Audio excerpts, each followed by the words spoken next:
किस तरह से लोकसभा में एसआईआर पर उस वक्त चर्चा हाई वोल्टेज बन गई जब लोकसभा में चर्चा के दौरान विपक्ष की तरफ से ईवीएम को लेकर सवाल उठाए गए। ईवीएम पर अविश्वास जताया गया और विपक्ष की तरफ से कहा गया कि चाहे देश में विधानसभा चुनाव हो या फिर लोकसभा चुनाव हो, उसमें ईवीएम की जगह बैलेट पेपर का इस्तेमाल किया जाना चाहिए।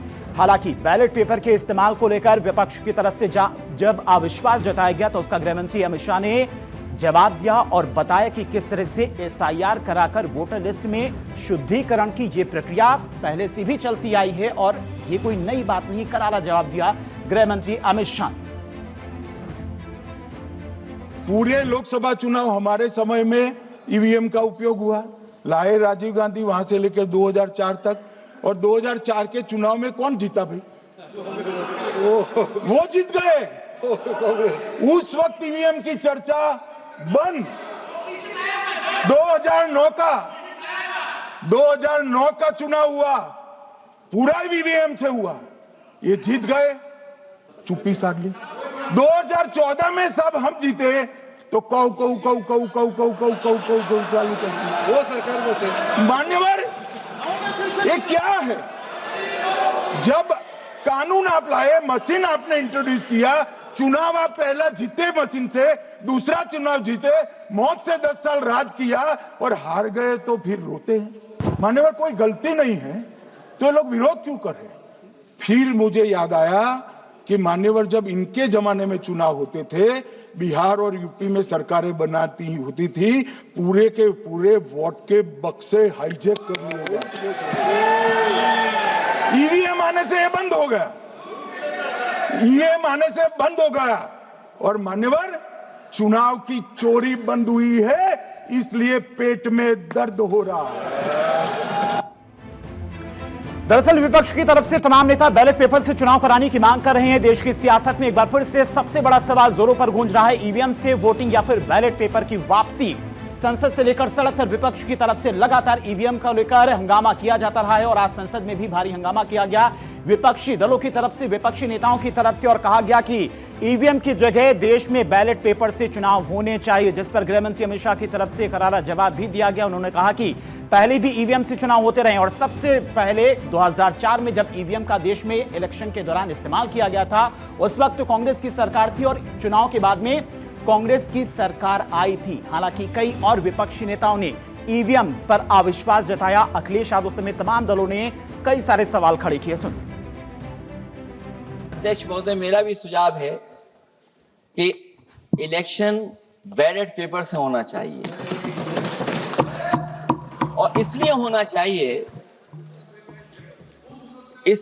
चाहिए कि बहुत प्रश्न लग रहे हैं, बहुत उंगली उठ रही है, इलेक्ट्रॉनिक चीजों पे बहुत सवाल खड़े हो रहे हैं और केवल भारत के अंदर लोकतंत्र में नहीं, दुनिया के लोकतंत्र में अगर वो संपन्न देश जो टेक्नोलॉजी में हमसे कई गुना आगे हैं, अगर वो स्वीकार नहीं कर रहे ईवीएम, तो आखिरकार हम ईवीएम को क्यों स्वीकार कर रहे हैं?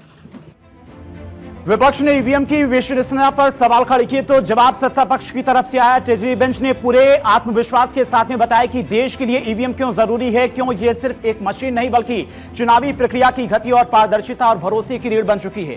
केंद्रीय मंत्री और जेडीयू के वरिष्ठ नेता लल्लन सिंह ने उस दौर को याद किया जब बिहार में बैलेट पेपर लूट लिया जाता था, पूरा का पूरा बूथ कैप्चर कर लिया जाता था।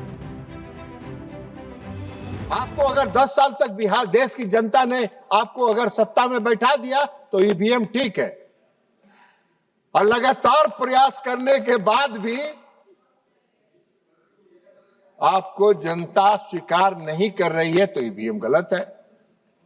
अरे आप ईवीएम के बजाय आप बूथ लूटने का उपाय चाहते हैं। बैलेट जो था वो बूथ लूटने का हथकंडा था, जिसको चुनाव आयोग ने और इस देश की चुनाव प्रणाली से हटा दिया गया और यह एक सही निर्णय था निष्पक्ष चुनाव कराने की दिशा में।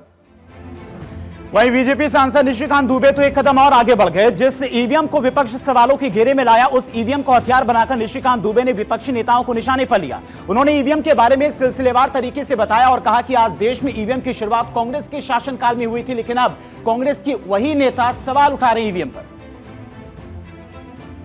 सभापति महोदय, ये सभी लोगों ने कांग्रेस से लेकर डीएमके, डीएमके से लेकर टीएमसी तक वाईएसआरसीपी ने जो है ईवीएम की बात की। ये ईवीएम की पूरी हिस्ट्री लेकर आओ सर, पूरी हिस्ट्री है। हिस्ट्री किसने, ये ईवीएम कौन लेकर आया? ये ईवीएम कांग्रेस लेकर आई सर।